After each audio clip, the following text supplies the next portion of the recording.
ಈ ಫಿಲಾಸಫಿ ಶಬ್ದದ ಅರ್ಥ ಏನು ಅಂತ ಗೊತ್ತಾ ನಿಮಗೆ? ಎಲ್ಲರಿಗೂ ನಮಸ್ಕಾರ. ನಾನು ಡಾಕ್ಟರ್ ಎಚ್.ಎಲ್. ಚಂದ್ರಶೇಖರ, ನಿವೃತ್ತ ಪ್ರಾಧ್ಯಾಪಕ, ತತ್ವಶಾಸ್ತ್ರ ವಿಭಾಗ, ಮಾನಸ ಗಂಗೋತ್ರಿ, ಮೈಸೂರು ವಿಶ್ವವಿದ್ಯಾನಿಲಯ.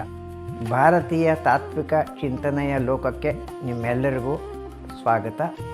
ಕಳೆದ 33 ವರ್ಷಗಳಿಂದ ನಾನು ತತ್ವಶಾಸ್ತ್ರವನ್ನು ಬೋಧಿಸ್ತಾನೆ ಬಂದಿದ್ದೇನೆ.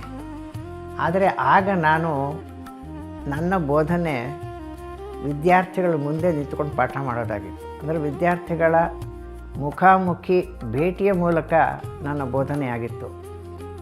ಈಗ ಇದು ಡಿಜಿಟಲ್ ಯುಗವಾದ್ದರಿಂದ ಇದೊಂದು ನನಗೊಂದು ಸವಾಲಿನ ವಿಷಯವಾಗಿದೆ, ಚಾಲೆಂಜಿಂಗ್ ಟಾಸ್ಕ್ ಆಗಿದೆ.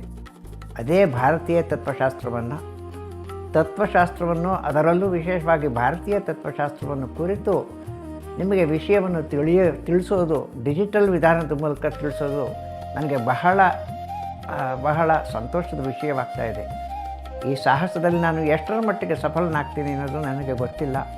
ಆದರೂ ಮುಂದಿನ ಸಂಚಿಕೆಗಳಲ್ಲಿ ನಾನು ನಿಮ್ಮನ್ನು ಭೇಟಿಯಾಗೋದಕ್ಕೆ ಇಷ್ಟಪಡ್ತೀನಿ. ಮುಂದಿನ ಸಂಚಿಕೆಯಲ್ಲಿ ಫಿಲಾಸಫಿ ಶಬ್ದದ ಅರ್ಥ ಅಂತ ತಿಳ್ಕೊಳ್ಳೋಣ. ಮತ್ತೆ ಸಿಗೋಣ. ಎಲ್ಲರಿಗೂ ಧನ್ಯವಾದಗಳು.